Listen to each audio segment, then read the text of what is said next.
অনেকের প্রশ্ন থাকে কোন দেশ সবচেয়ে সহজে স্টুডেন্ট ভিসা দিচ্ছে। তাদের প্রশ্ন হওয়া উচিত ছিল কোন বিষয়ে পড়াশোনা করলে আমার ক্যারিয়ার করতে সাহায্য করবে।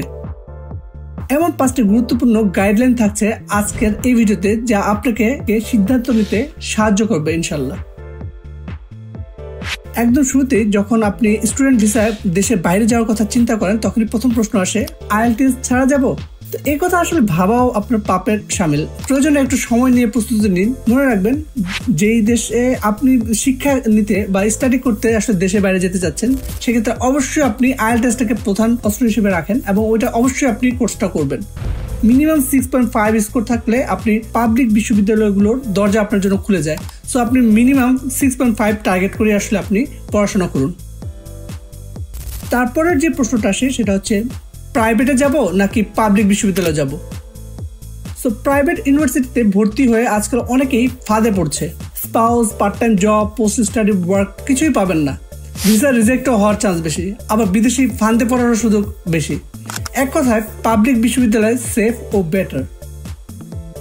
তারপরের যে প্রশ্নটা আসে সেটা হচ্ছে যে লো টিউশন ফি মানে কি লো ফিউচার। উত্তরটা হচ্ছে সব সময় না, কিন্তু সাবধান থাকা ভালো। টাকা বাঁচাতে গিয়ে অনেকেই এমন কোর্সে ভর্তি হন যার স্বীকৃতি নেই, চাকরি বাজারে কোনো দাম নেই, আর দেশে ফিরে এসে আমার জীবনটাই ভুল ছিল টাইপ অনুভূতি হয়। তবে পড়াশোনা বাদ দিয়ে টাকা কামানোর প্ল্যান থাকলে লো টিউশন ফি দিয়ে যেন তেন কোর্সে অনেকে আসে। দেখেন আপনার যেটা ভালো মনে করেন। কোর্স আগে না দেশ আগে, কোন সিকোয়েন্সটা নিরাপদ? ভাই, আপনি যে দেশটাকে চয়েস করেন সেটা আপনার বিষয়। আপনি যে দেশ ভাবছেন নিজেকে প্রতিষ্ঠিত করবেন সেটাই আপনার জন্য ভালো। আবার ভাগ্য বলে কথা আছে, আল্লাহ যেখানে দিবেন সেটাতে সুযোগ বের করে দিতে হবে। তো শুরুতেই আপনি আসলে কোর্স এবং দেশ দুটা থেকে আপনি আপনার মতো করে আগে চয়েস করে নেবেন যে আমি আসলে এই দেশটাকে সিলেক্ট করলাম, দেন ওই দেশের সব ধরনের ইউনিভার্সিটি সম্পর্কে খোঁজ খবর নেওয়া শুরু করলেন।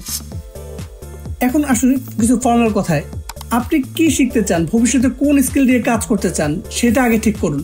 তারপর দেখে নিন কোন দেশ কোন বিশ্ববিদ্যালয়ে সেটা ভালোভাবে পড়ানো হয়। শুধুমাত্র UK বা ইউরোপ না, আসলে আপনার এই সাবজেক্টটা যে কোনো জায়গায় গেলেই চলবে, এই ভাবনা থেকে বেরিয়ে আসেন। দরকার হলে চেক রিপাবলিক, রোমানিয়া এসব দেশেও যদি ফুল ফান্ডে ভালো কোর্স পেতে পারেন সেখানেই চলে যান। রিসার্চ নিজে করতে হবে। গুগল, ইউটিউব করলে মাথা নষ্ট হয় ঠিকই, কিন্তু কিছু মাথা খুলেও যায়। একটা প্রাথমিক ধারণা পাওয়া যায়। দেশ থেকে যারা বিদেশে নিয়ে সেই লেভেলে বুদ্ধি দেয়, কমপক্ষে তাদের থেকে 1000 গজ দূরে থাকুন। বিশ্বাসযোগ্য কাউকে বা সিনিয়র যে এই লাইনে আছে সাহায্যের জন্য এমন একজন বেছে নেওয়াটাই একদম ঠিক। কিন্তু পুরো দায়িত্বটা আবার অন্যের হাতে তুলে দিলে মাঝপথে নিজের দিকটাই আসলে হারিয়ে যায়। অন্তত নিজের কাগজপত্র, ইউনিভার্সিটির নাম, প্রোগ্রামের ডিটেলস এগুলো নিজের আয়ত্তে রাখুন। যদি আপনি সিরিয়াসলি স্টাডি করতে চান আর UK বা ইউরোপ ভবিষ্যৎ অংশ হিসেবে ভাবেন, তাহলে পাবলিক বিশ্ববিদ্যালয়, সরকারি স্বীকৃত প্রোগ্রাম আর রিয়েলিস্টিক পরিকল্পনা ছাড়া কোনো উপায় নেই। দিন শেষে কিন্তু নিজেকেই সব করা লাগবে। তো আজকের এই ভিডিওতে আসলে আমি চেষ্টা করেছি আপনাদেরকে সহজে কিছু গাইডলাইন দিতে। তো ভিডিওটি ভালো লাগলে অবশ্যই চ্যানেলটাকে সাবস্ক্রাইব করবেন আর কমেন্টে জানাবেন আপনি আসলে কোন দেশকে স্টাডি হিসাবে আপনি চিন্তা করছেন। আমি আসলে আপনাকে পরবর্তী ভিডিওতে হয়তো ওই দেশের কোর্স সম্পর্কে আরো বিস্তারিত জানানোর চেষ্টা করব। সবাই ভালো থাকবেন। খোদা হাফেজ।